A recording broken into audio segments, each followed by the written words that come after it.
como que a gente avalia se o nosso físico está evoluindo ou não? É aí que vem a avaliação física. Na avaliação física, a gente usa alguns recursos. O primeiro, mais óbvio, peso. Ele determina a massa do indivíduo, mas ele é alguma coisa que absolutamente consegue te falar qualitativamente o que mudou.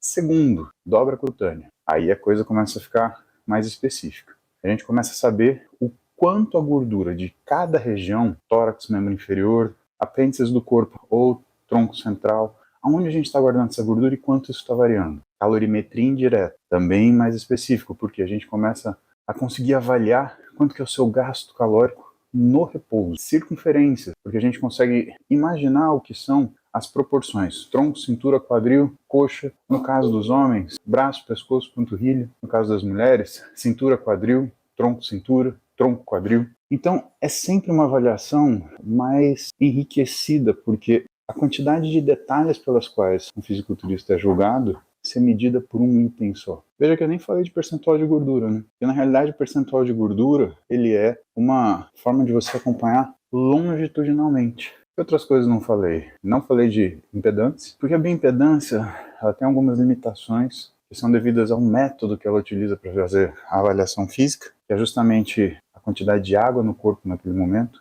e que dependendo do dia, por exemplo, você pode fazer a bioimpedância de manhã de jejum, dar uma coisa, final da tarde pode dar outra. A bioimpedância, ela depende que você esteja 4 horas de jejum, você não tenha treinado nas últimas 24 horas, você não tenha tomado café, nenhuma outra substância que possa ter um efeito diurético nas últimas 24 horas, que você não tenha nenhuma peça de metal no seu corpo naquele momento, às vezes você esquece e dá uma pequena variação, para você usar de forma como se fosse uma avaliação absoluta, fica impraticável. Então, pessoal, eu sei que é um papel bonito da bioimpedância, que parece super preciso, mas para físicos trabalhados existe uma grande limitação da bioimpedância e que faz com que, às vezes, quando o seu físico está mais bonito, ele acuse um físico com maior percentual de gordura. E por que isso? Exatamente porque quando você tem um físico mais seco, você tem menos água. E se você tem menos água, isso dificulta a passagem de corrente elétrica do arco galvânico, que vai ter sua reactância e resistência medida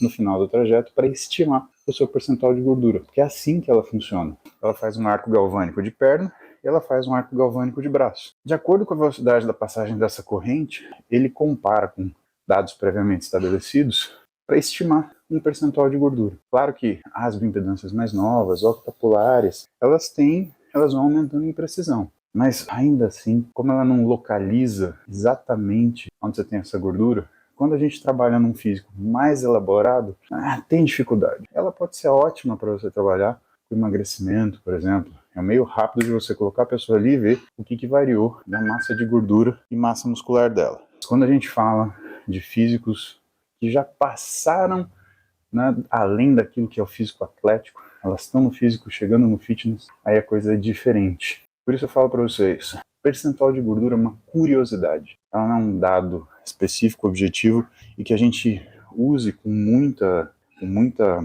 eficiência no nosso trabalho, porque ele não localiza onde tem essa gordura. Se ele não localiza onde está essa gordura, ele não serve para te ajudar a orientar o que você tem que fazer.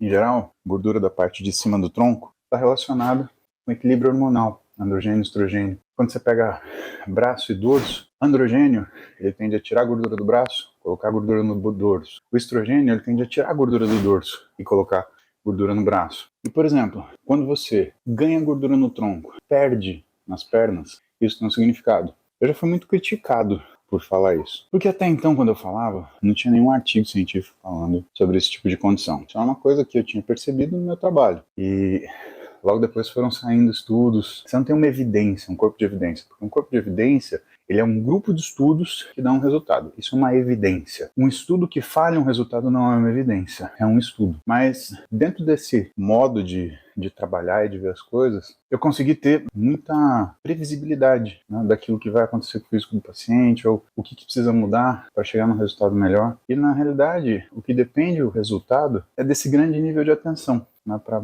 várias coisas ao mesmo tempo. Então a mensagem de hoje é: não se prenda numa avaliação só. Eu tenho 10% de gordura. Qual que é o formato do seu corpo? O formato do meu corpo é X. Qual que é a relação tórax-cintura? Ou qual que é a relação cintura, quadril. Ah, eu tenho uma cintura fina e um quadril grande. Mas qual a proporção dessa musculatura? Quanto você tem de glúteo médio, quanto você tem de glúteo máximo? É a diferença do bumbum projetado ou caído. E assim sucessivamente. E de fato, a melhor forma de você avaliar o seu físico é o espelho. Então a dica vai aqui e agora. Escolha um espelho da sua casa. Estabeleça uma distância desse espelho. E a cada 7 ou 10 dias, no mesmo horário, porque a gente muda ao longo do dia, então se você for fazer isso de manhã, de manhã. Se você for fazer isso à noite, sempre no mesmo horário à noite. Tire fotos de frente, de lado e de costas. E compare as fotos. Por que você olhar no espelho não é igual? Quando você olha no espelho, está olhando para você. Quando você olha na foto, você está olhando para um físico que pode ser o seu. Isso ajuda você tirar, por exemplo, o viés afetivo. Se você está chateado, você se olha no espelho, você se acha horrível. Se você está chateado, você põe uma foto sua de uma semana atrás e uma foto sua de uma semana atual e você consegue comparar. Quando você está olhando no espelho, você não compara com nada, como se seu cérebro produzisse uma opinião. Então, se você quer fazer as coisas sozinho, se você quer organizar a sua rotina, né, para que você consiga medir seu resultado sozinho, melhor forma, foto. Se você quer opinião no profissional, foto. Há décadas, os coaches de fisiculturismo, eles trabalham não com peso, não com medida, mas com fotos. Porque a forma que a pele sob a musculatura e a gordura reage, ela é muito específica e é muito, não diria simples, mas é muito fácil de você reconhecer para quem tem experiência sobre isso. Essa é uma experiência que talvez você deva criar também. Então lembra de tirar foto, essa é a melhor forma de você se acompanhar. Porque aí, quando perder peso, você fala assim, emagreci. Depende. Aí você vai ver, por exemplo, o estrago que você tomar canetinha emagrecedora escondido faz com a tua musculatura. Ou então quando você vê que o peso subir, ganhei músculo. Não. Você vai ver aquela orgia alimentar que você fez no final de semana, jogar o seu trabalho de semanas por água abaixo. Então, mais importante de tudo, a gente ter possibilidade de comparação. João Virto. Biopedância acusa 27% de percentual de gordura, mas fisicamente eu não aparento ter 27%. Qual é o nível de precisão das bioimpedâncias da academia? João Vitor, não existe uma correlação entre o número que você vê do percentual de gordura e a forma física. Sinto muito te dizer isso. Sendo por bioimpedância ou não sendo por bioimpedância.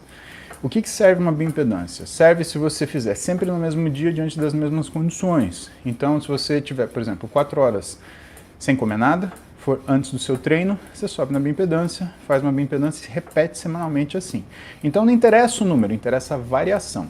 Se você estava com 27 numa semana, 2 semanas depois você está com 26, sensacional. Mas o número em si não quer dizer nada. Se eu fizesse um line-up de 1.000 pacientes meus com 12% de gordura, uns você ia achar que está seco pra caramba, outros você ia achar que está gordinho. O que varia? Varia a quantidade de massa muscular que cada um tem, varia a distribuição dessa massa muscular e varia a distribuição dos pacotes de gordura localizado. Então tem locais, tem pessoas que a gordura ela meio que se espalha por tudo, assim, que nem um belo pão com manteiga. E tem pessoas que tem uma reserva de gordura que parece aquele pão com requeijão, que a pessoa pega, passa a faca e fica aquele monte de requeijão no lugar. Então, onde fica o requeijão desgraciato, né? Fica aqui, na área da cintura, né? Fazendo aquele muffin lazarento. Esse é o mais bizarrento de todos. E tem os mesmos 12%. Porque o percentual ele não fala onde está colocado.